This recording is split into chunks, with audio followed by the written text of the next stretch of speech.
Hello, beautiful souls. Welcome back to another episode of Sisters with a Purpose. I'm your girl, Leash. And I'm Bree. And we have a lovely guest. Dante has joined us from... Where are you from, Dante? I'm from San Antonio, Texas. Yeah, I'm acting like I don't know Dante, y'all. Let's not be formal. I know Dante. We didn't get the chance to play basketball together. I mean, we practiced together. Yeah, and I remember, rest in peace, Coach Owen. She kept telling me, like, man, I wish you could have played with Dante. Like, she good. I'm like, man, I'm old now, but you still play? You, younger class or the older class? Younger. Oh, okay. So every now and then, like, I'll do like a little league and I'll play, but man, it's just not the same because like it's not as organized when you become an adult. Like I feel like dudes are better at it. Like they'll get together, but with women, it's just like everybody. Some people have kids and stuff like that, so it's a little bit harder. But every now and then, like I'll join like a little league and play. So yeah, it's pretty fun. Lucky you, Charlie. Way these knees set up. I think I got maybe one screen left in me. I can't even play a full like tip ball. All right, sub me out. It's not easy. It was maybe like the year before last, the last league that I had joined, and it was only like 6 of us. Okay. So it was just like, oh my Ain't God. really no we subs. are tired. Y'all had but one person to rotate in. I was like, man, and it's like, I was like one of the oldest ones because everybody else was like from the younger class of Judson. So it was just like, y'all still got a little more youth than y'all. I'm up here tired. I'm like, y'all don't want me to sit down. No, okay. I wish they had the alumni game, though. Oh, yeah. Yeah, that would be cool. Yeah, they don't be caring about it. Y'all gonna have to coordinate that. Yeah, we got to. But let's go ahead and before we get started, please make sure to like, comment, and subscribe to our YouTube channel. Also follow us on Instagram, sisters_with_a purpose. And then Dante, you got a YouTube? So yes, my YouTube is Call Me TP. And then my Instagram for my brand is The Authentic Way. Just like it is on my hat. And then, my regular social media is just It's Me, Tapey. So. Okay. Cool. All right. Well, you know us. Our purpose is to bring you a little bit of sports, a little bit of health, and then just bring awareness to whatever month we're in, just to kind of bring awareness to that topic. So we're going to go ahead and start off with college basketball. So college basketball is getting ready to start. I feel like March Madness just ended. But besides football, college basketball is getting ready to start. But before we get into college basketball, let's talk about the WNBA. So Angel Reese is out. My girl, you just don't care. She had a good run, though. She had a great run. She had a great run. Bree is a team. Tell you earlier episodes, I didn't think she was going to transition. No, I did not. didn't so know. she definitely proved me wrong. Yeah. We talked about it. I was like, I don't know if she going to really go into, and she came out and she proved a lot of people wrong. But yeah, she had that kind of end of the season. Yeah, she went right. Injury with her wrist and has to have surgery. But at least it's her wrist, though. Yeah. It's like, I feel like them legs. Once your legs go out, whoa, man, that's so hard to come back from. So at least it's like, it's manageable for the most part. Yeah. But I think she did surprise a lot of people, though. Yeah. She outside, though. Mm-hmm. Oh, she's outside. That's the wrist and all. She's still making money. That's for sure. I'm just confused. I'm like, I don't see no brace, no cat.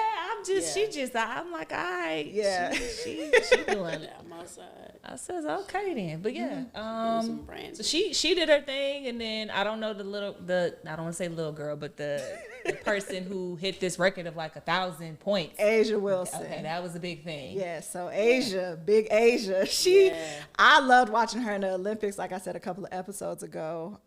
Asia hit 1,000 career points in one season. I never have done that. I think she's the first, right? Yeah. Okay. I was never a scorer, so don't give it to me. I was straight role player, but just for her to be able to accomplish that, I thought that was amazing. She has her own shoe line. Even though it's a lot going on right now with the WNBA because the Aces had been the leading team, but right now I think the Olympics, they really bounced back like they should have. I think that's all kind of the team. So it's a lot of teams making some runs. there's a bunch of teams that aren't making the playoffs. So Chicago Sky is out. Okay. The Wings, Dallas, Lord, I checked their record the other day. They've only won 9 games. Ooh. I said, It's gonna be some firing. Yeah. And some trade.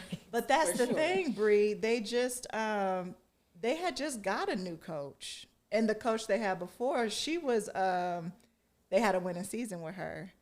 So I don't know what it is. She might just be like, she know, might be in a probably not transition. acclimated yet. Yeah. So she ain't gonna get too many She don't more know of the them players seasons. yet. Probably too. She don't get too many more. What I'm hoping is that Paige from Connecticut will go to Dallas. Okay. So that's what I hope. Because this her last year. Eager to watch her. As in regards to college basketball, the women's Final Four is in Tampa. So I know some of my teammates, we've talked about reconnecting and getting together and going to that. So hopefully we could do that. Okay. But Sounds like a nice girl. Is that where you stay in Tampa? no, I stay in Dallas. Oh, but okay. I went to school in Okay, Tampa. Most of my teammates are still in Florida. One of my teammates is in DC. But most of everybody is still in Florida. Anybody is functioning in Florida with they Well, governor. Tampa is and all nice, that. though. I heard Tampa is nice. You can't. Florida has some weird laws. Oh yeah, for Florida sure. is weird. Yeah. So that's what I'm saying. Florida is weird. I in can general, go like- visit. I can dip in and dip out, and I'll just deal with Yes. I ain't gonna say what I like to call him, but I'll just deal with our dude over here. So keep it like that. But speaking of the WNBA, what happened with your girl Brittany the other night? 'Cause she was ejected from the game. She wanted to throw some hands. It don't surprise me. She's been like that. I remember playing against her when she was playing AAU. She played for DFW Elite, and I remember our coach was like, "Whatever y'all do, she better not dunk in the game." And we was like, "Okay." And Double team every time. Yeah. It was in the game. Double team. she's always had just like an attitude, like her, Skylar Diggins. They just had that like, don't mess with me attitude. Like, don't get me wrong. I feel like I had a little attitude, but it was, my mom always told me like, you play too nice. I'm like, ain't that deep, but yeah, it don't surprise It me. was manageable. It don't surprise me she got thrown out the game. Okay. She was fighting She's though. had a rough year, though. So, Yeah. I mean, it's probably easy to trigger her. She a little scarred. But she That's a self-inflicted scar, ma'am. So, But on that's top a whole of that, nother conversation. she just had Just had a baby. yeah, her partner just had After the she- baby. Well, Yeah, I mean, have that's, kids. She became a parent. she became a parent. That's She was already stressful. a parent. Like I said, she already got a child. I thought Really? she was already a parent with the ex or something. I didn't know I that. didn't know that either. I thought this was the first one. Yeah, because I just saw an article that said she. I don't have us on TMZ. Don't she have an ex-wife? I don't know. Am I mistaken? She might have. Wasn't it like a whole it was like a whole tabloid situation with the first girl, but she didn't want to have the kids initially, and then Ooh, child. I gotta go deep sea. Like, maybe Look, let me look I it ain't up. gonna lie to y'all. The first time I really knew of anything about Brittany is when we had to do this whole swap to get her home. Really? So, Okay. So that's why I don't. I've really- known her since AAU. Yeah. I was about to say we knew of her. Yeah, I all knew of her. So I know you Yeah. talking about she a little scarred. I'm like, that was a little self-inflicted scar. See, yeah, I'm like, I know I'm not tripping. Oh yeah, because she had to pay child support. Yeah, she got a You're right. There's other All kids. right. This is the one she's happy about. Yeah. Oh, Okay. Okay. Yeah. All right. I totally forgot about that. I remember it was a big deal about, and everybody was like, child support. What the? Yeah. Hey, that's what happens when you put your name on that birth certificate. And say, I'm the pappy, I'm the mama. Yeah. Take that legal status, that's you. But I did not know. I learned something new, child. It's Yeah. messy. Yeah, it is. a little yeah. messy. That's why I was like, Always with her, it seems like it's just messy. Jesus. Yeah. Maybe she's the drama. Yeah, we gonna keep her in thought. But yeah, so WNBA, college basketball, as we know, football is always happening. Colorado plays tonight. That's still the team. But yeah, I'm just super excited about college basketball. Speaking of college football, there was a lot of adjusting and changing of UTSA entering into the big boy league. They played UT and got their asses handed to them. Yes. Do you think they're ever going to be equipped to go against these top schools? I think Or do you think it was a bad move for them to enter? I think they will. Yeah, I think they will. I think it's a recruiting game, and I just don't see a lot of people signing up to go to UTSA. But I think this will change that, though. Yeah, because they will have the opportunity. They might be more likely to try to. Because from Judson, we've had like a lot of good football players, but it's like you don't want to go to UTSA. Like you want to get your shine. Yeah. It's like we don't want to go there. But now that may help them a little bit, maybe. Yeah, I agree. Because if. Like not too much on UTSA, but they were good in the past. Yeah. They won. Were they in the MAC? I forgot what conference they were in, but Frank Harris. I went to school with his sister Antonia, but Frank Harris was the quarterback there for. I will say a lot of years. I was just like, where is he getting this eligibility from? Because he should have taught me. He played for a minute. He should have taught me how to do it. 6 times. Yeah. I was like, red shirt senior. He got hurt. I thought I was tripping. I'm like, he's still playing. Right. That's what I said. Like, even when I was talking with my brother, Trey was like, Frank's still there? I'm like, yes. Yeah, he still is. Okay. But he's not there no more. But I think it's always hard to transition once your quarterback. Yeah. So I think with Frank leaving, or not leaving, but he finished out his year. I think he could have came back one more year. I don't think so. Okay, because I thought I saw something saying that he might come back, but he just decided. No, he decided he wasn't going into the draft. Okay. Yeah. Okay, but I think because he wanted to coach like it was the other Judson alumni that coaches now at UTSA. You talking about Jarvion? Yes. Yeah. I don't know if Frank wants to coach. I know he's more on the business side, which I commend him. Anytime you can get into business, it's a great thing. But I don't know. Coaching is tough. People think just because you play the sport, you can get into coaching. Mm-hmm. And Jesus, me helping my friend, well, y'all remember him on the channel, JT, but even helping him with his team, it is stressful. Oh, yeah. I coach my nephew's basketball team, and I'm like, whew. It takes patience for sure. It's easier when you know the game, and it's easier for the kids to learn from you when they know that you know the game. Mm-hmm. They trust you more. Yeah, they definitely, because I know, we might have had a few coaches where I'm like, did you even play basketball? But no, it's definitely easier. Yeah. All right, so that kind of concludes our little sports talk. But again, like I said, make sure y'all tune in to the WNBA, because I know football is going around, but the WNBA is still going strong. They're getting ready to enter into the playoffs, which is super competitive. And then, like I said, college basketball is getting ready to start back up in the fall as well. So let's go ahead and tie into our next portion, which is our health topic. So, Bree, what are we talking about today? Health topic for today, we're going to be talking about suicide and mental health. I felt like this was a great topic as we go into National Coming Out Month, which is representation for October as well. I don't think you can really talk about one without talking about the other. It is looking at the statistics just for the U.S. alone, and outside of the LGBTQ community, you have to look at the fact that it's like the 11th leading cause of death in the U.S. is suicide. In 2022, we had over 50,000 people that were successful at committing suicide. And then there was 1.6 million attempts at suicide. Jeez. That's a lot of people.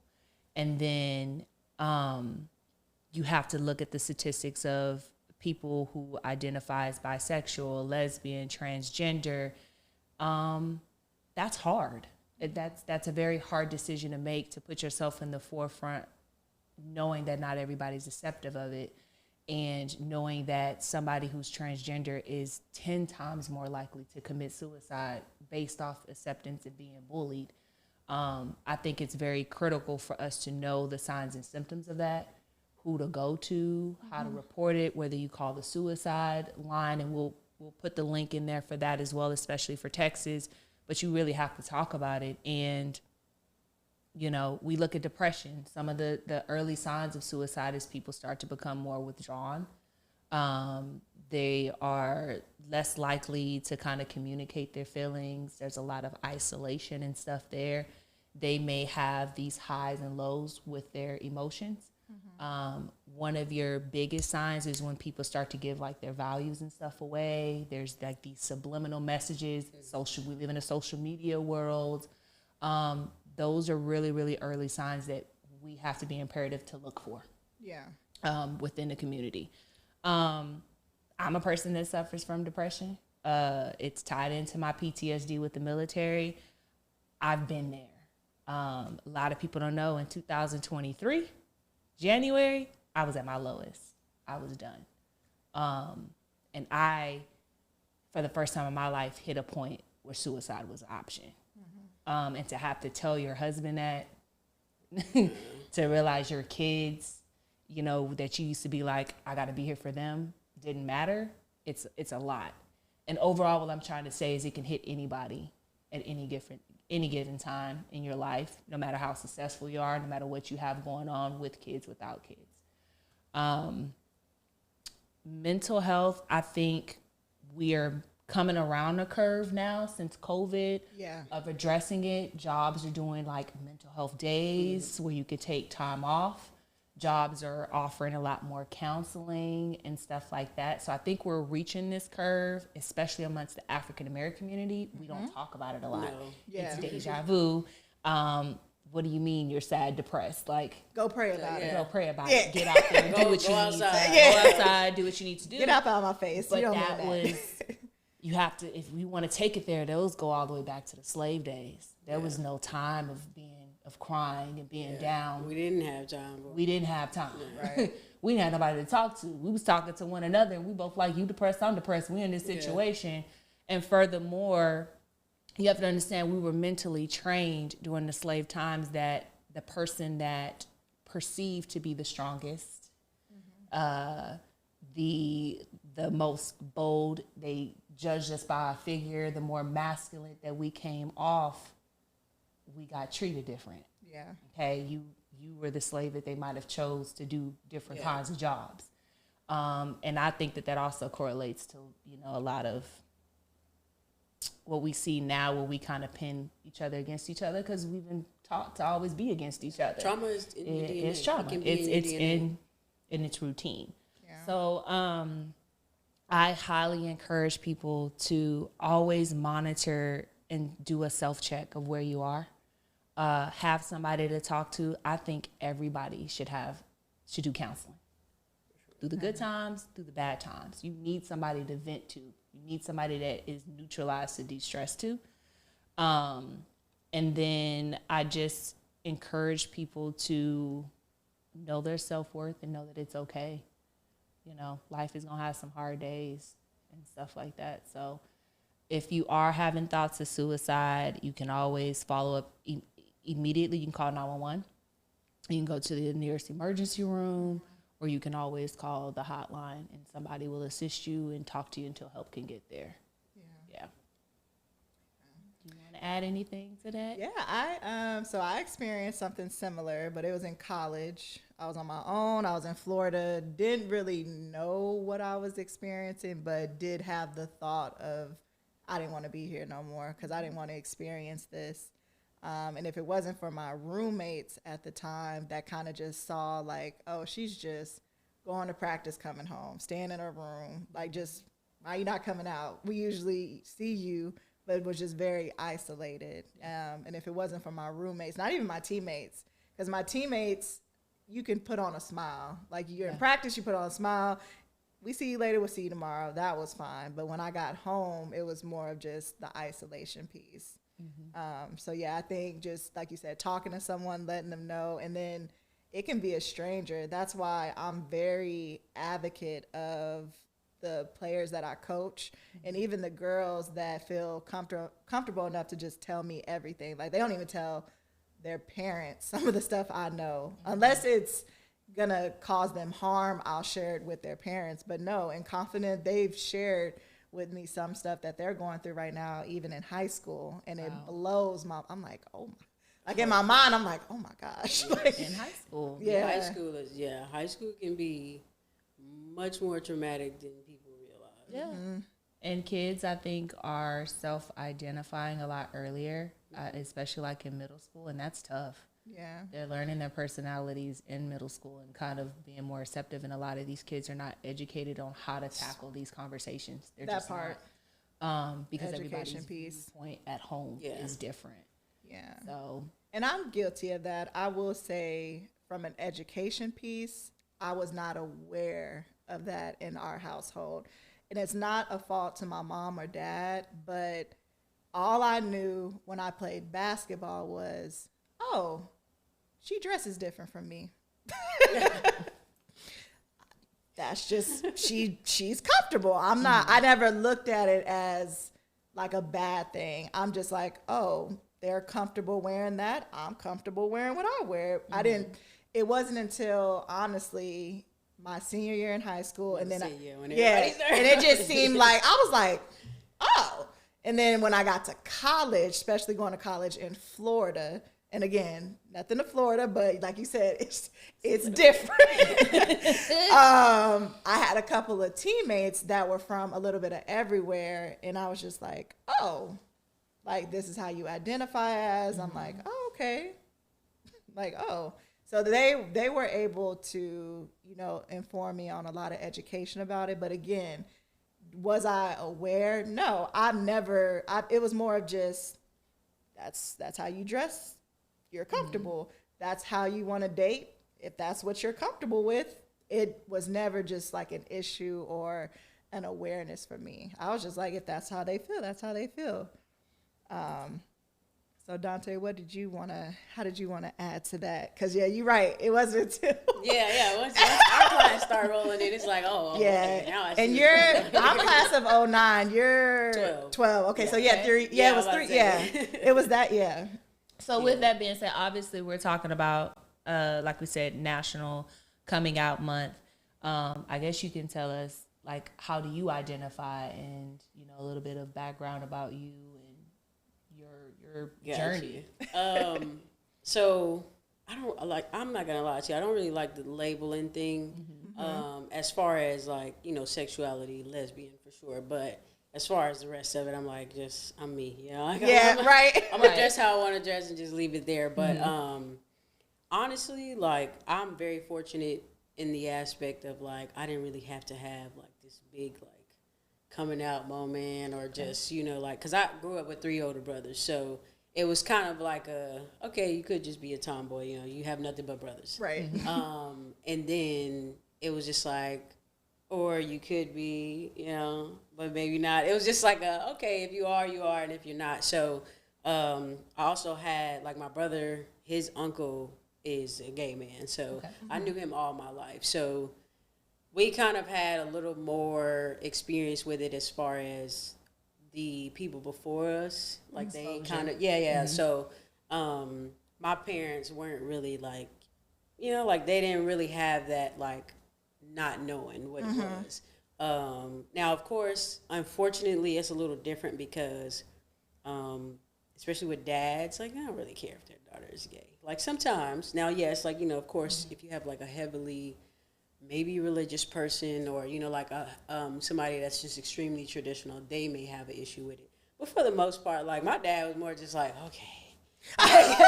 It's just like, okay, I don't have to worry about, man doing nothing to you. So, like, for him, it was like kind of like a little bit of a relief.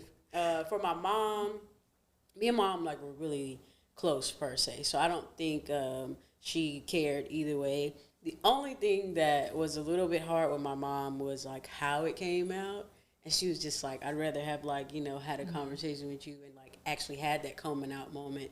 But I didn't really have that moment because it was kind of, like, taken in a way, which I did. I did do a video on that.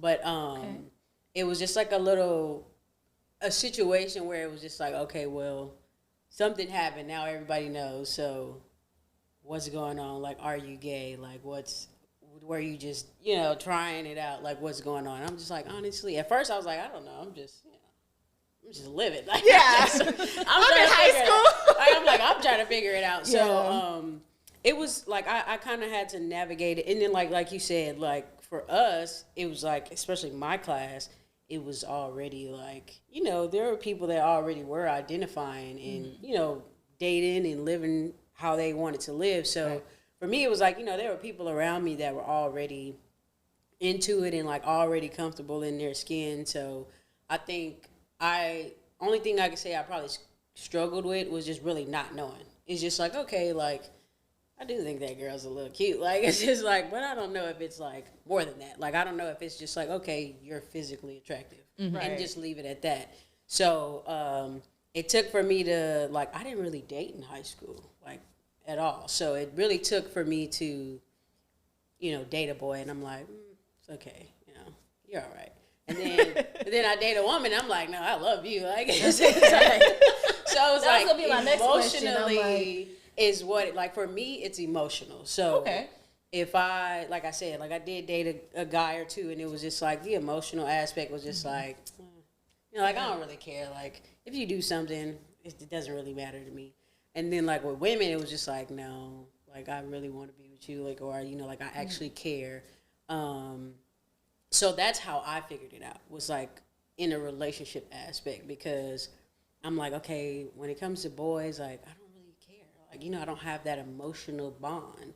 And then it was like, but with women, I'm like, okay, that's there. So that's how it helped me navigate it, because at first I'm just like, you know, like even now, like a man could be attractive, but it's like, I don't want nothing to do with you. But, you know, I can identify that you look good. Like you're a man, but you still look good. So it took for me to get like the emotional aspect where I was just like, okay, like, yeah, y'all are cool, but I like y'all. So that's really what made me like, okay, I get it now.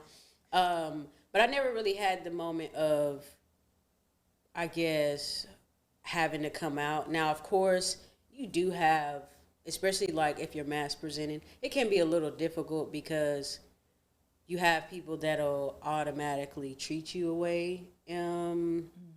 And so like with men, sometimes they just become hyper aggressive.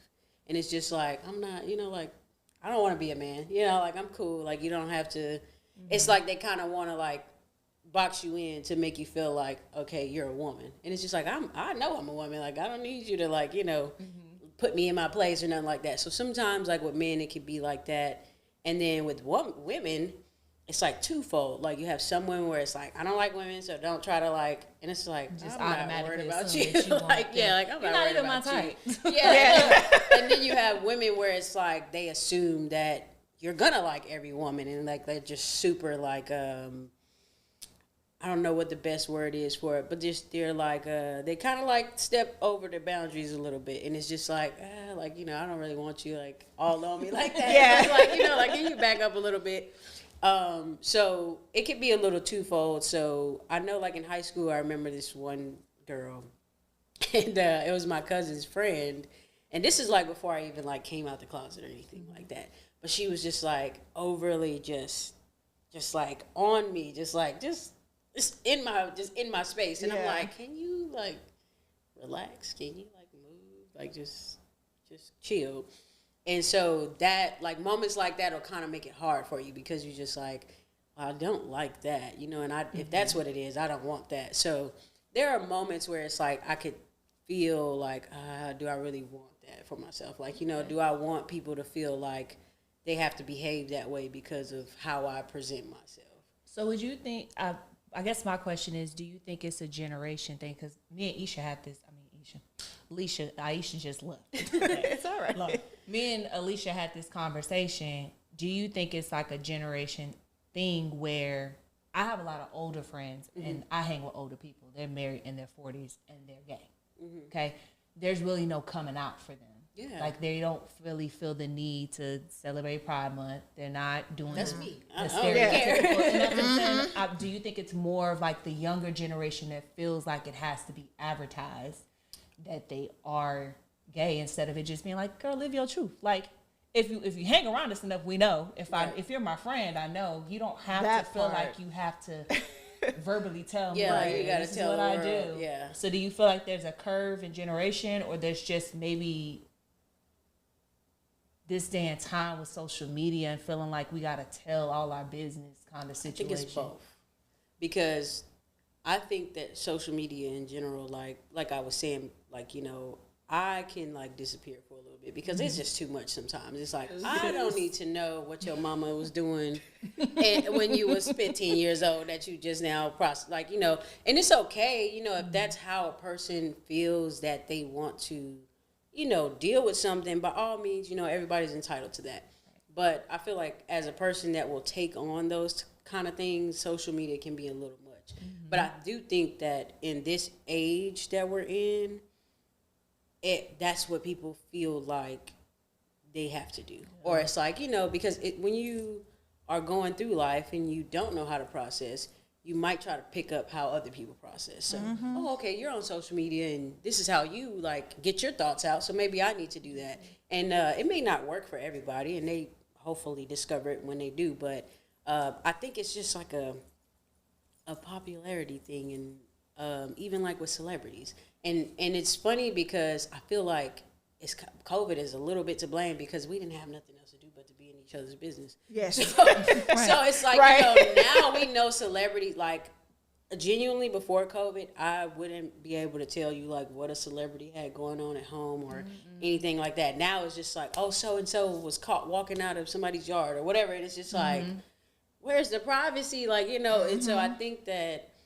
overall, it's like that. So then when you have the smaller things like, you know, coming out and, you know, or being trans or whatever the case may be, people feel like they have to be vocal about it because they want to be heard. You know, they want to be seen and they want to be heard. So sometimes it starts at home, or it could be your peers or anybody that you're around. But people just really want to be seen and heard. And I think the curve is that, you know, you have the older people where it's like some of them weren't comfortable with telling everybody their business, and they got set in that way of it's not everybody's business, and so I'm comfortable in that.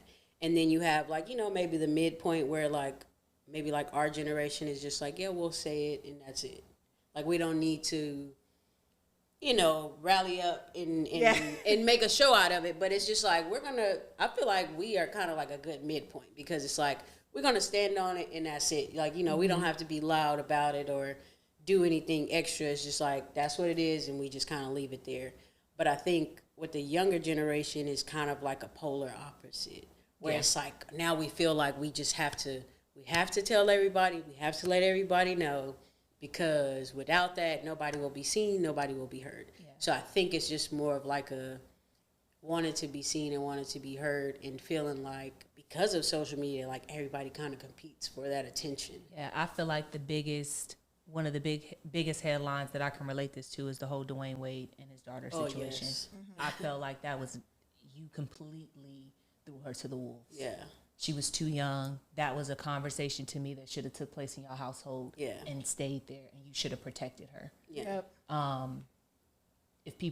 don't care if she put on a goddamn prom dress and she walked outside, it was supposed to stay a speculation to the media. Yeah. Oh, okay, well, we just know that she did. Is she not? We don't have a comment. Yeah. Like, she's too young. I feel like there's still room to where she can change her mind, and you didn't really set her up to have those thoughts and protect herself if that's an option. Now society's viewing her one way. They are putting a judgment on it. Now. There's no turning back. And that's, I just don't feel like they did that in a good manner. I think that was a big disservice to how he did his daughter, him and Gabby. Like, and I think it's I think it goes back to the whole polar opposite thing because you have, you know, their generation where it's like, you know, if that had been my parent, I would have been terrified, or I wouldn't have wanted, like, I wouldn't have felt comfortable. So it's like, I think that sometimes people overcompensate. Yeah. So it's like, I want you to feel comfortable, so let me just lay it all out. That way you don't even have to worry. But it's like, it comes with a double-edged sword because, you laid it all out, but now that leaves room for everybody. And I can kind of get the point of, like, okay, let's nip this in the bud, especially because they are both celebrities, especially Gabby for sure, but they're both celebrities that have been around for a very long time. Mm-hmm. So it's like they kind of know, like, okay, we're going to have to deal with this sooner or later. Right. And I think it was a moment of just overcompensation where it was like, okay, let's do all of this so that everybody can see and everybody can not have questions. I think they didn't want that moment of having to answer questions. Yep. Yeah. But it's like you kind of, I mean, I don't know what conversations they did have. Like, if that's what your kid wanted, I guess then okay, you know, right. It's just like at some point you have to still, yeah. I think that's also something like with parents now where sometimes these parents, they don't know when to say no. And not even like obviously in the material aspect, but just in general where you can feel how you feel. We can be comfortable at home and we can have this understanding at home. But that's it. And it just has to be that. And I say that because, like, so I have a nephew that you know, recently came out and stuff like that. And I had a conversation with him. I'm like, you know, one, you're a boy. I'm like, so you may see that my life seems, you know, fairly okay. I'm like, but the truth of the matter is it's different. Yeah. As a gay man, it's totally different. Very. And you already got a target on your back being a black man. Right. On top of now, so it's like you're going to have a different view of the world. You're gonna get different things than I would, and so but I had just let him know, like, you know, you be who you are, but you don't want to be overbearing to other people, because I think also with this society, it's like people are like, well, I don't have to, you know, make myself small for anybody. That's kind of where people are stuck at. It's like an ego thing where it's like, I'm not going to shrink for you. I'm not going to do this for you. And it's like sometimes, like, I totally understand that. But at the same time, it's like, why do I need to press somebody's button? You know, like, or why do I need to bother that person when I can just, you know, like, I could be myself and not be concerned about you at the same time. So it's like, I don't have to, like I said, with the men, like with the whole hyper aggressive thing where it's like, I don't have to engage with you. You know what I'm saying? Like, if you don't like how I live my life, or if you don't like, you know, how I present myself, that's totally fine. You could just, you know, we don't have to mingle with each other. We don't have to be in each other's space. And it could be just that. Whereas it's like, you have some people where it's like, oh, you don't like it? Like, you know, like, oh, I'm going to put it in your face. Like, you don't like it, let me put it in your face. So it's, I think, like, again, it's just like an overcompensating thing where people want to be seen and they want to be heard. And it's like, but if a person doesn't like something, they just don't like it. Like, if I don't like sushi and you're trying to force me to eat it, like, I'm not going to eat it. So it's like, it's like people want you to digest them. And it's like, I don't have to like you. You don't have to like me. And it's like, I think that people get confused with the whole, like, you have to accept me because this is how I am. And it's like, they don't have to. And you don't have to change because they don't. Like, you can still be you and they can still not like it. Both of those things can be true, and it's okay. Do you feel like there's a time to have a conversation with somebody that's underage? Yes. Only because you don't want them to be taken advantage of. So you have to think of it like on a deeper scale, like especially like I said, like with my nephew, I had the conversation because, you know, the LGBTQ community can be a little predatory. So it's like you don't want to. Yeah, it's like you don't. It's like okay, and it's also because these kids are. Yeah, I was like, wait a minute. Oh, yes. I ain't never heard that. Well, because what happens is you have like okay, so if I'm 14, right, and I'm trying to figure myself out, and I may be open to exploring these things, right, but my peers may not be at that point. So the people that are already identified and already comfortable in that are 9 times out of 10 going to be much older than me. So if I want to explore that, I may have to explore that within reason anyway. Like environment-wise, these people may be older, and those might be the only people I have to explore it with because they're the only ones comfortable enough for me to, you know, like figure it out with.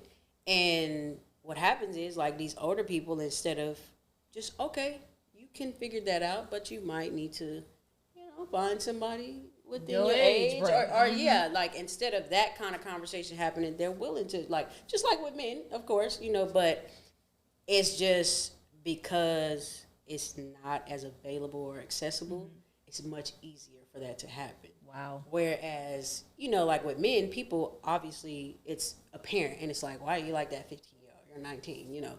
It's easy to identify that because it's everywhere. You know, like it's not hidden. You can see it. But when it's, you know, like the gay community is just like, it's already a little hidden because, you know, it's a taboo, being gay in general.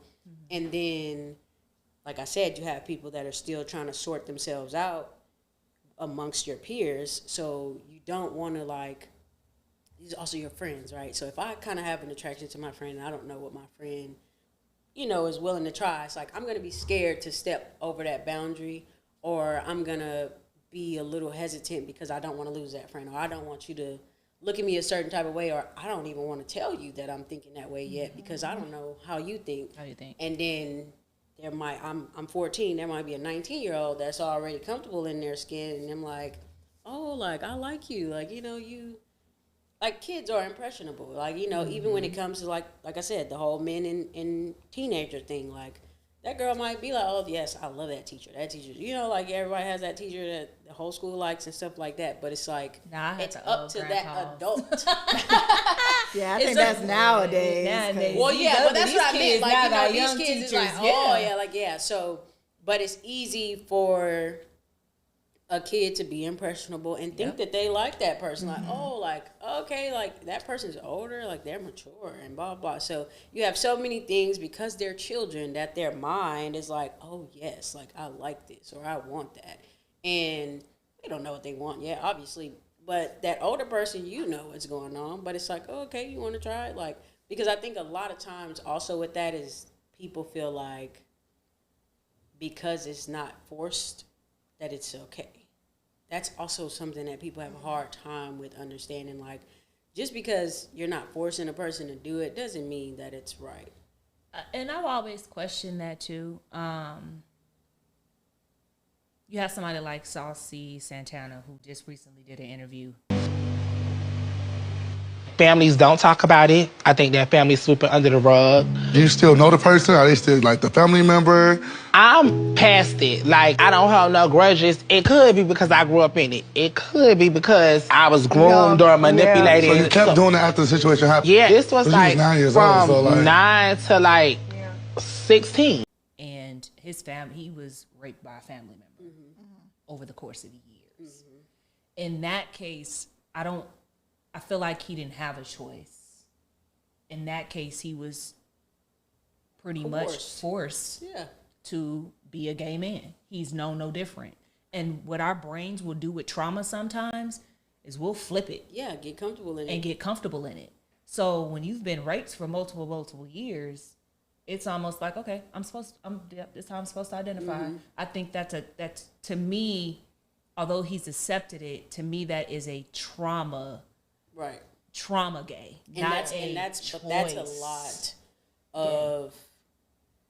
That's a lot of gay people, which is why you have like, and you know, like gay people hate it, but that's why you have like a lot of people that reach that moment where that frontal lobe fully develops, and then it's like, oh, I don't really like the same sex. And that's okay. But like you said, when you're out loud and proud about it, it kind of makes it hard to reverse because now everybody's like, oh, so you were faking. Like, you gotta let people, live life and experience it. If they don't like it anymore, they just don't. You know, they probably never did, but they may have experienced something. Like it could be in reverse, or it could be that. Like with him, he sat in it, he was comfortable with it.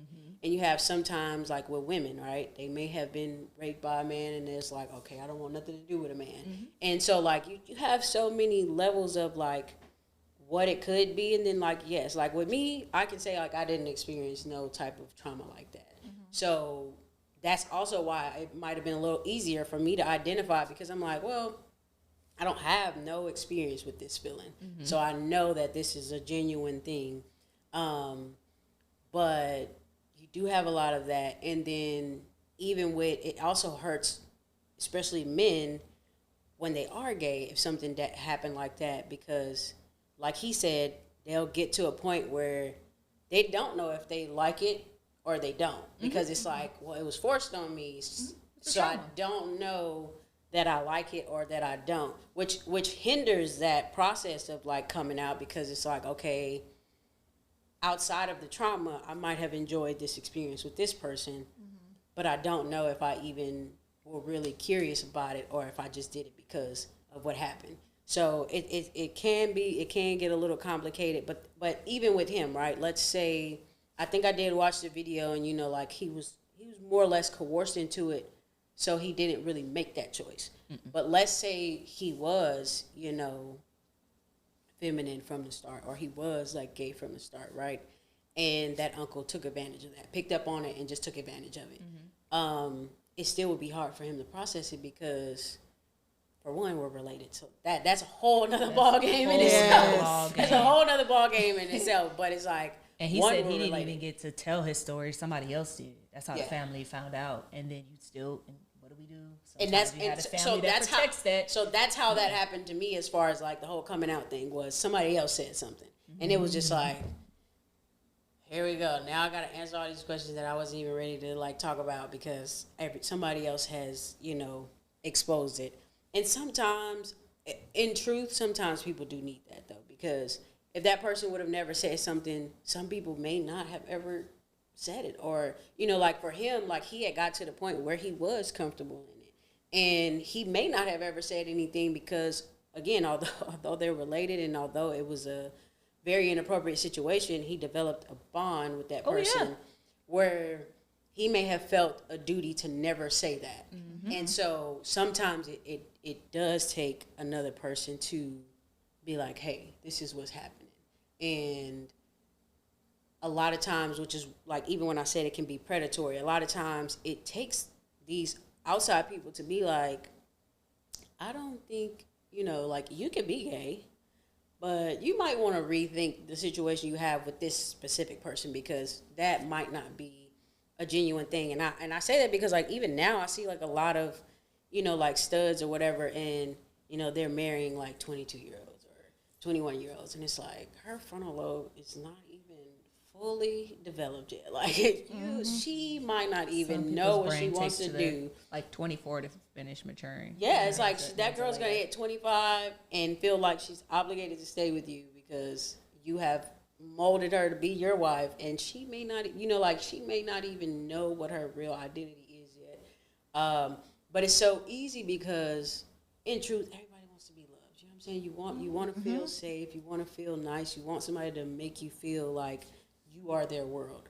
And when people are younger, it's so easy to do that because they don't know. They don't know. You remember when you first thought you was in love? Yeah, it's like, oh yes. Child, you couldn't tell me nothing. I had my first little boyfriend. I didn't even go for the bad boy. I went for the preacher's son, which I have now realized that those are the worst ones. Oh no, I was bad boy because I went you want somebody like your dad. Yeah, I went with the Lord first. Yeah, that wasn't the she Lord said, "Let me all. play it safe." Let me play it safe. That was jokes on you, baby. I'm like, you sure you sitting? His daddy was a whole old school pastor. Mama first lady, and I was like, the pastor. Them is the worst one. That's a rebellion though, because it's like, okay, you're supposed to be this way. This is what you're supposed to do. So then, as a kid, you want to do the opposite, which also makes. Back to the predatoriness, it makes it that much more appealing because it's like, I'm talking to somebody that's older than me. Like, it's appealing in their head. And then it's like, oh, my parents don't want me to do it. Like, my older siblings hate it. I'm definitely going to do it now. Like, I want to do it even more. I want to do it now. I'm really going to do it. I got him out my system, and then I went to the bad boy because I was just like this. I tried the Lord. I didn't get the Lord at all. Child, that relationship was so bad. I remember my mom placing a phone call to his mother, and her exact words was, "You know the saying, ashes to ashes and dust to dust. I can give you somewhere to go in 3 to 5 days." I was like, yeah, this relationship is done. He's not recovering from this. His mama not letting him come over no more. This ain't no mini breakup. This is done. You know, threatening this woman's whole son's life. This is a wrap. But see, I feel like, like me, I was not an impressionable kid at all. Like, I was never one to go with, what my peers were doing. And so, like, it's easier for us because it's like, okay, the pot was hot. I'm gonna leave it alone. Like, you know, but you have the opposing side where it's like, I want to keep touching it. Like, I want to touch these nerves. I want to keep doing it. So that was me. And see, I was the opposite. I'm just like, I'm cool. Like, you know, like, especially like, I've never like smoked a blunt, like none of that. Like, so I'm just like, I don't care what nobody else is doing. Yeah. I'm gonna do what I want to do. I don't care what y'all doing. You know, I can be around you and everything. That kind of a follow, which leads me to this. This is gonna be a loaded question, and I think it comes up sometimes, right? Is there really truly a curious stage? Yes, I do think so. I agree. Just because I was around it all the time, and then now looking at like my friends, looking at my friends, I'm like, oh, you got 2 kids, you married? Yeah. I'm like, oh. Do you think it's only curious for women? Can you say the same thing for males? Because we're both married. Mm-hmm. Your husband was to come to you tomorrow and say, hey, I didn't tell you before we was married. You gotta keep it in high school. You know what I'm saying? I had a curious stage. Are you gonna say he's curious, or you gonna say, no, sir, this is what it is? Because we're married, it would be more of a deeper conversation. But to your point, Dante, like you were saying, before we can have that conversation. Yeah. But I think, to me, this is just my opinion, there's certain conversations you can have with your spouse during the engagement. Even when you're engaged in a relationship, relationship, because that's like, it's like I feel like you're gaslighting me a little bit. Like, don't wait till I'm stuck in here. Now it's like, well, we're married now, so let me lay it on that part. Like, oh, by the way, no, I'm a firm believer, and I've spoken to a friend about this. Mm-hmm. It is some stuff once you become married. Take it to the grave. So don't tell me. Just go ahead. But I feel like it depends though, because like, and I'm not married yet, but just as a person, like being in a long-term relationship, sometimes you also have to respect where people are though, because we could have gotten married right before you were able to process some things, right? So if I know that you're in a different space where you feel comfortable now, or you feel open now to share those things, I might be a little more receptive to it, because I understand that you're in a different space. Because you do have sometimes where like, we might have been in a relationship and I may have still created that safe space for you, but you weren't there yet. True. So it's hard to say it, because it's like, again, I want you should have told me. But it's like, if I can notice that difference in my partner, and you know, of course, if you're married, I hope you can see and know that about your person, where it's like, I know that you are in a different space, and I know that you now understand that you can tell me these things. I guess overall, I think it's just the way, as the world, as the U.S., however you want to label it, we always consider a woman and a woman a fantasy. Yeah, it's like, it's cool. But a man and a man, even it's the Bible though, like labeled and deemed as this, and I'm like, for me, it doesn't matter. It doesn't matter. I don't want to say it's the same. I ain't gonna it's take not it to the same, the Bible, but I'm just gonna say, for me, and I've never had a curious stage. Yeah. I've always been, this is what I like male. For me, even the way I process it is, if I'm able to flip my brain to like the same sex, I can't turn that off 2 years from now and be like, I'm not interested in women. But that's why I said, like, me and you are similar in the way of like, of emotion. But we're set, we're secure. You know what I'm saying? Like in ourselves, even though like, yes, like, we're going to go through the motions. We're human, and we're going to have our weak moments, of course. But there's just a difference between, like, some people are just extremely secure. Like, I don't really need to try these things. Like, just like I said with the whole peer pressure thing, like, I don't care. Like, you can get drunk. I'm going to sit here. Like, you know, I'm not going to drink because you're drinking. Like, I'm not going to. So it's different for people who kind of, like, have a more of a influential personality, or like, you know, people with addictive traits and stuff like that. Like, you know, just a personality, and just in general, you could just have a different view for things, where it's your brain, where it's like, okay, well, maybe I do want to try it. I don't think it's any different men wise, only because, like, I hate to say this, like, I don't know what type of podcast you guys try to do. It's like, okay. Some people, whatever you want. Some people are just freaky. You know what I'm saying? So like you might have like a really freaky man that was just like, I just wanted to see, like, you know, because that's how they are in their nature. And it may not, and they might have been like, I do not like it, but that's like that's just that person's personality. Where it's like, But should they be labeled? no, I don't think so. I think That's the that, question. but I don't. But I think that for their own security, tell people that you have a safe space with. Don't share. Yeah, with don't share, everybody, yeah. because you're gonna have that. Like, and I have a friend, like, you know, who is a bisexual male. You know, like he has a kid and everything else. And you know, like the girl know, like his, you know, the child's mom, she knew and everything knew, like he was that. very open. So it was just like, and I think there's also a different level of respect for that too, though, because when you don't say nothing, and I think people have a hard time with this in general. If you don't tell me something, you are taking away my right to react however it is I want to react. Absolutely. If you are not, because it's like people feel like, well, it's my business, I don't have to tell you. And it's like, while that might be true, if we share some type of relationship where that information is imperative on whether I want to maintain this relationship, you can't continue to strip my choice away because Absolutely. you want it to not be a choice for me, because that's really what it is. You don't want me to have that choice because you scared of me making the choice that you don't want me to make. But I think that it's harder to be a bisexual male because it's like, oh, you're gay, and it's not always true. Yeah. You know, like they're fluid. You know, like that's just a fluid person, and they like it. They like them both, and like I said, for me, it's emotional. Like I have no type of emotional bond with a man, and I have my dad, so it's like I don't have that feeling, like that emotional feeling just doesn't arise. So I think that for bisexual people in general, it's harder for people to understand that because you have people like us where it's like, well, I know what I like, I don't need to, Right. you know. But for a bisexual person, they do know what they like.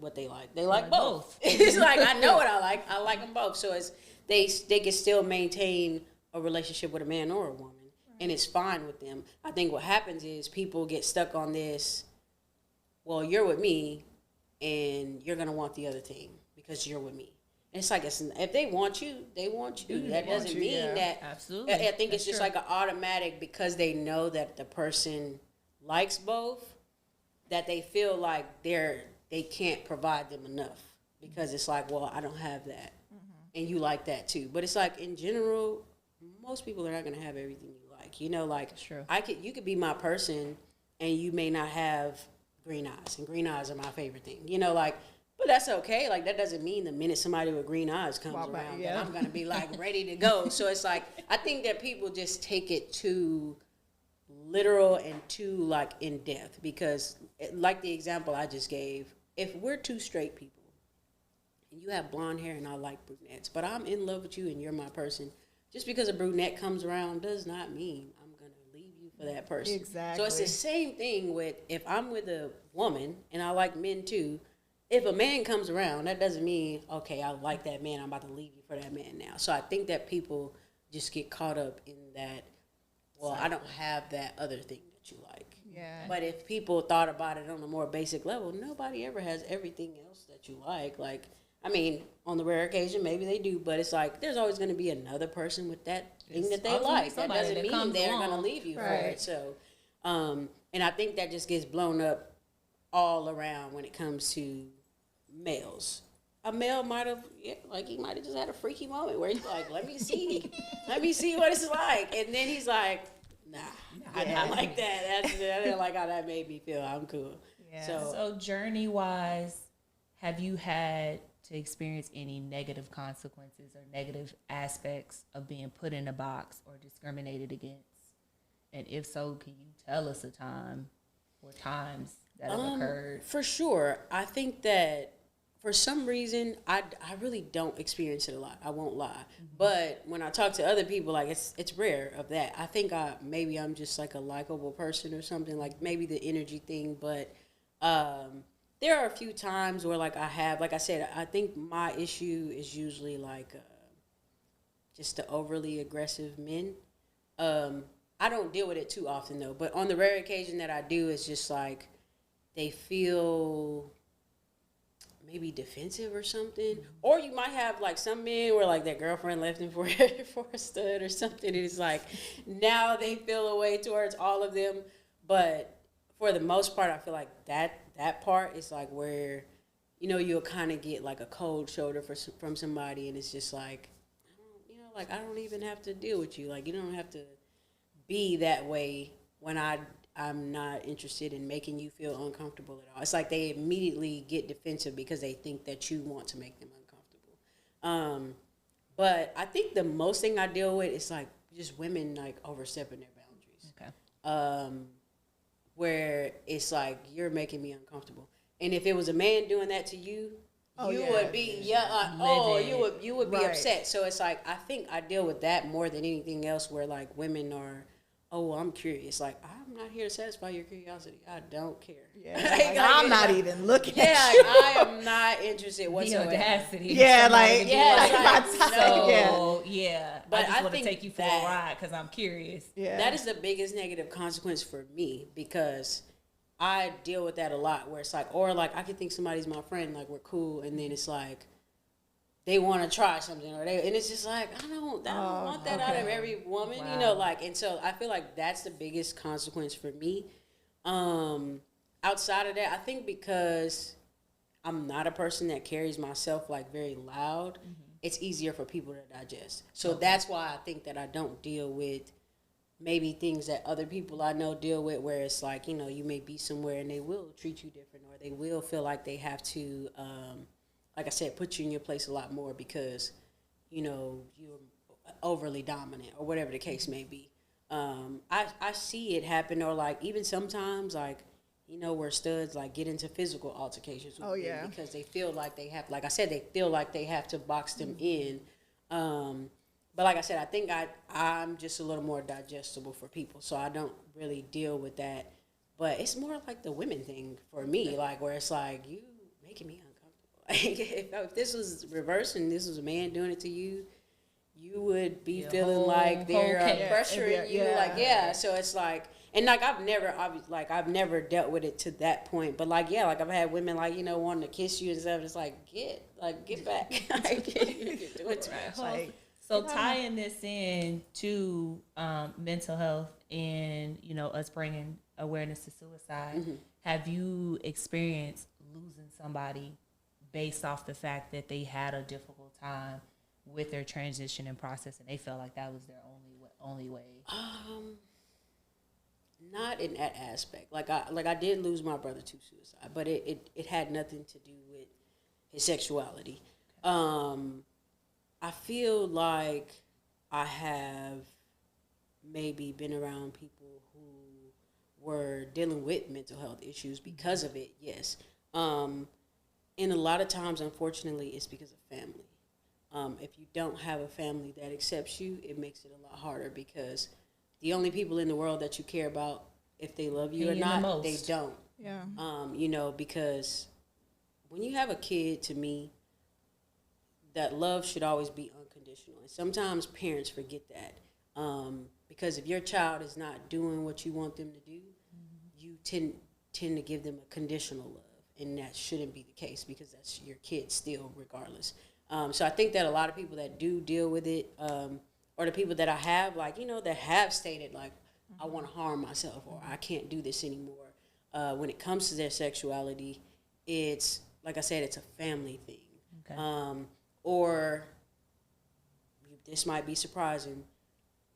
Reverse, you have some people who don't want to be gay anymore, or have discovered that it was a phase for them, but they're so uncomfortable with letting that be the truth that they're scared and they want to harm it. Like, I don't want to have to deal with the backlash or whatever. And so that, you know, like maybe like for a lot of like masculine presenting women who, you know, come into themselves and figure out, you know, whatever it was that caused them. Like I said, you have some people who have, you know, experienced certain things where they just didn't want to deal with men, and that was the route that they chose to go. And when they heal from that, it's like, okay, now that I feel okay and I feel safe, I do like men, you know, or whatever the case may be. Those people sometimes have a hard time transitioning back, and it can be a lot because they don't want their peers to dislike them or feel like they've been fake with them or whatever the case may be. And so, like, it is hard for people to digest. Like, I think I'm a person where I'm like, people change, you know, like, and if that is genuine to you, it's okay. You know, like, I think I only have a hard time when I feel like people are doing what they want, what everybody else wants them to do. Yeah, you're not living in their truth. Yeah, because you have some people where it's like, you're gay. you love it here. Like, it's, but they, you know, like the religious thing or like a family thing where it's like, okay, I'm delivered, I'm done. I don't want to, and it's like, you know, that's, like I said, to each his own.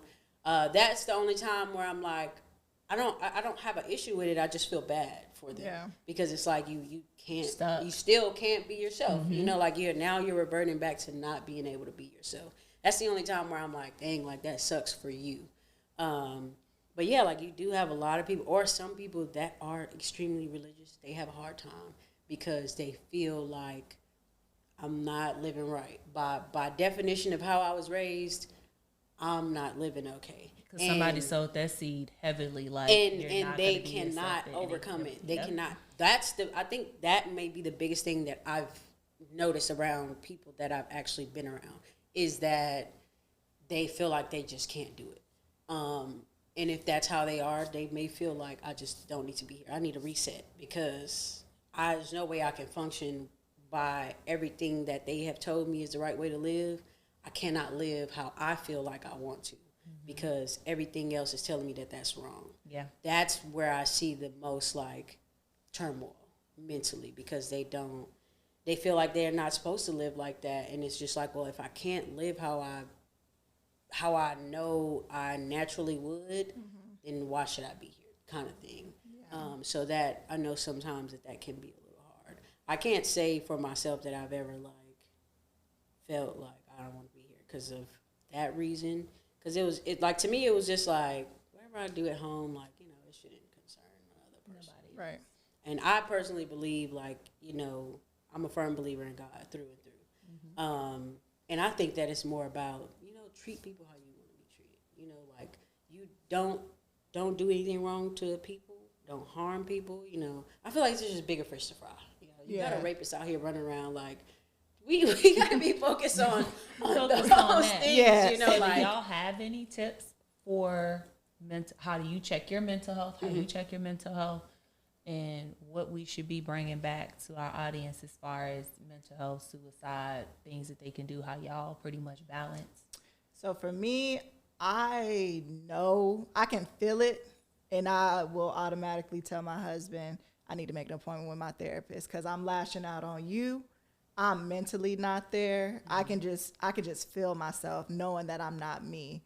Okay. I'm more like Dante, very reserved already, but I know when I'm just kind of going through the motion of life, I need to go.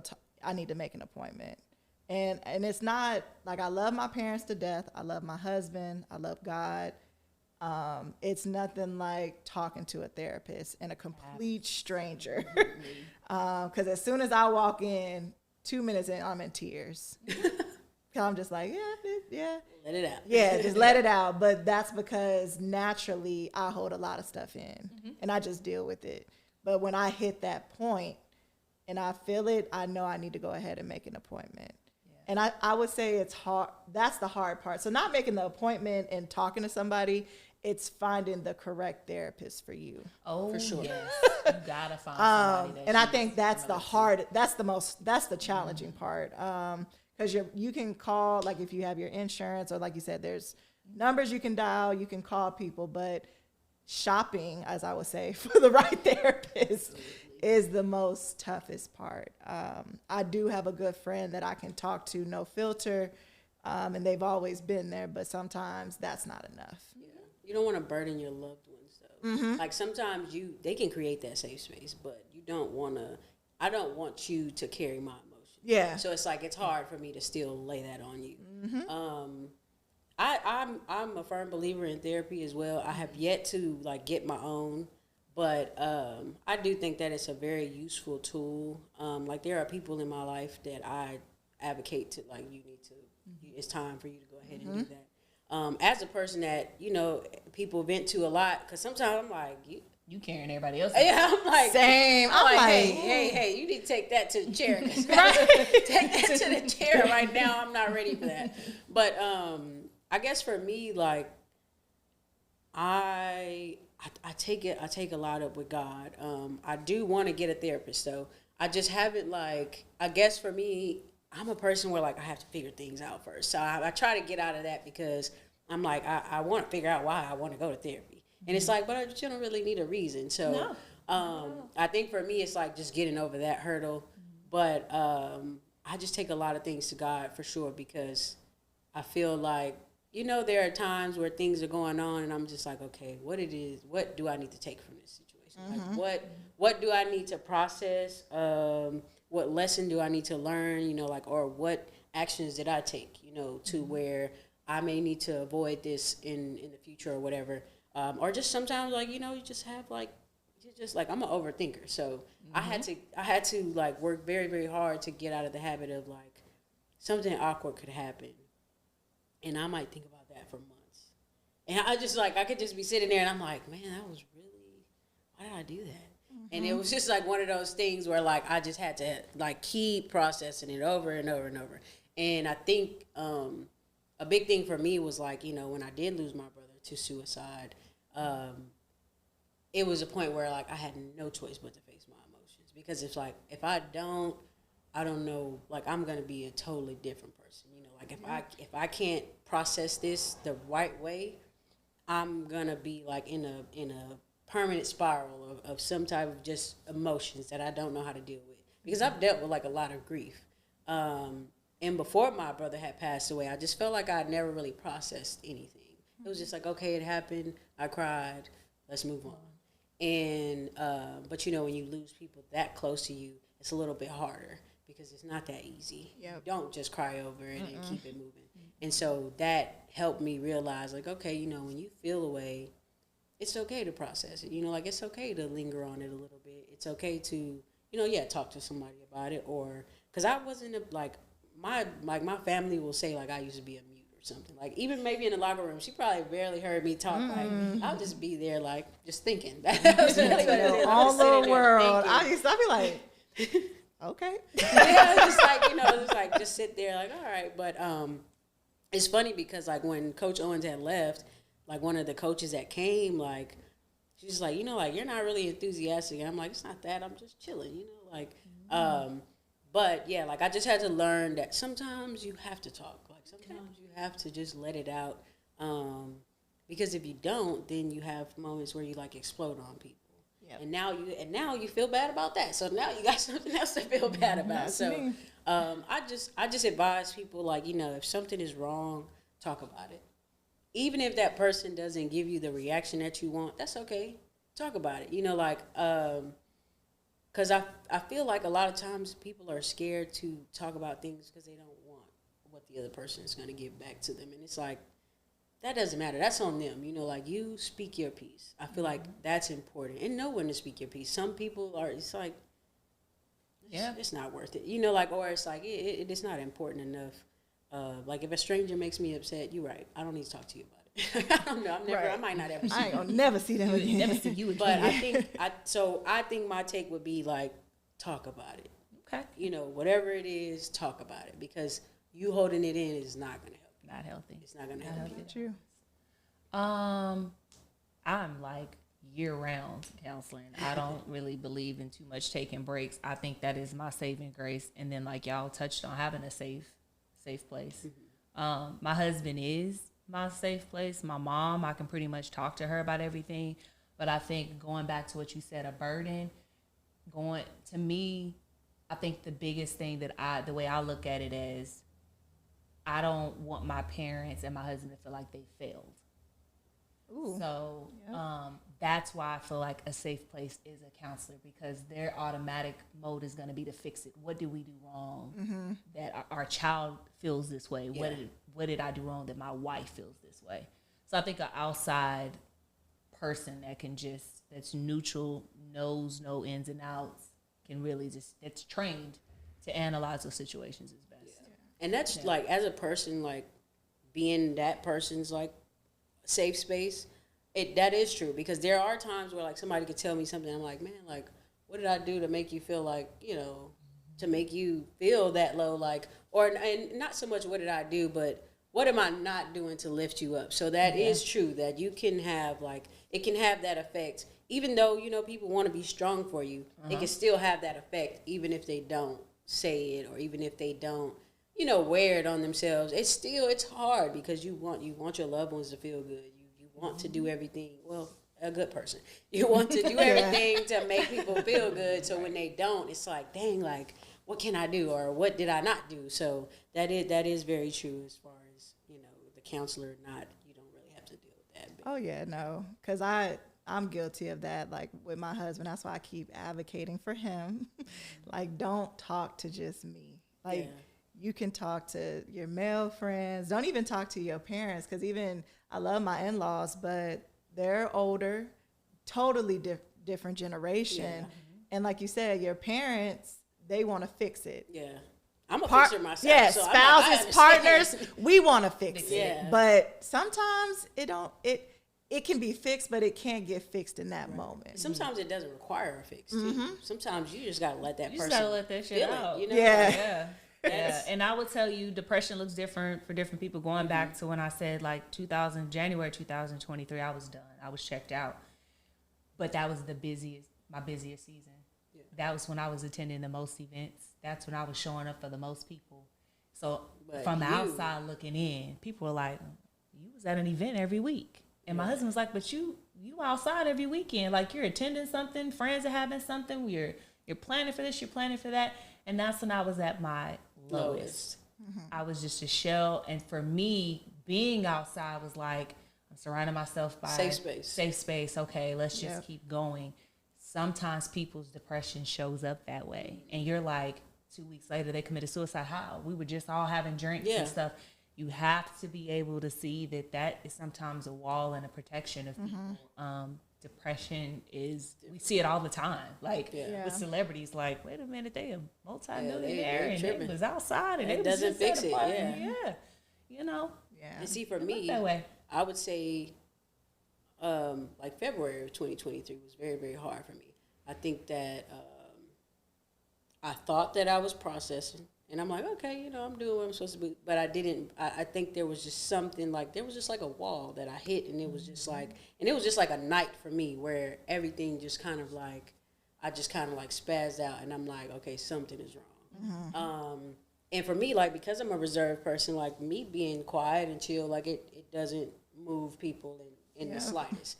Because it's like, oh, that's just that's you. her norm. Yeah. And so I think that sometimes there may not be any signs. That person just sometimes it's context clues. Like, I might say something, like for me, like with my brother, there'll be like little things, right, where he may say, like, y'all are all I got, or, I don't really have much else to live for.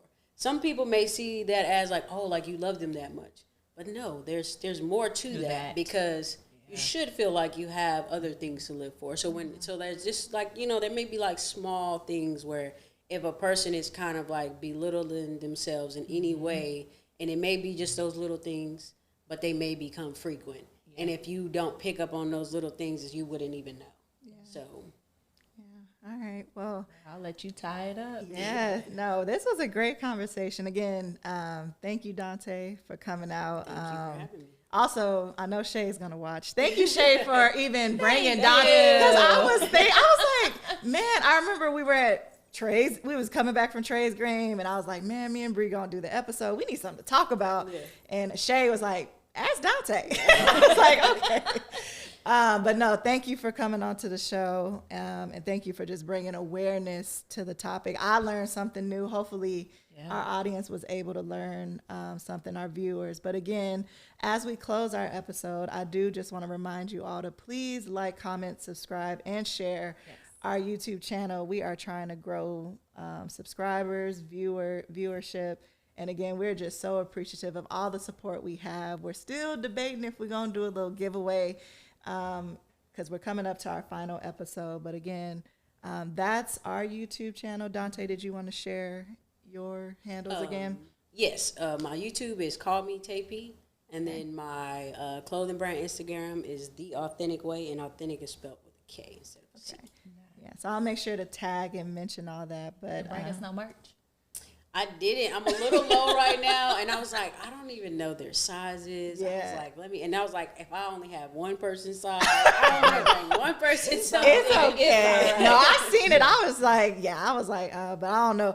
I don't know if it's tall. Next episode, I'll bring Yeah, you I don't know guys if it's Yeah. tall girl friendly. Is it? Yeah. Okay, because I mean, like it's more like because I get it made to where like it's unisex. It's Okay. pretty good. With, Okay. Yeah. So. Okay, yeah, because you know you're a little. Yeah, I'm a little short. I'm a little short. But it's all love. It's all love. So again, please make sure to like, comment, and subscribe to our YouTube channel. And that wraps up another episode of Sistahs with a Purpose. Bye. See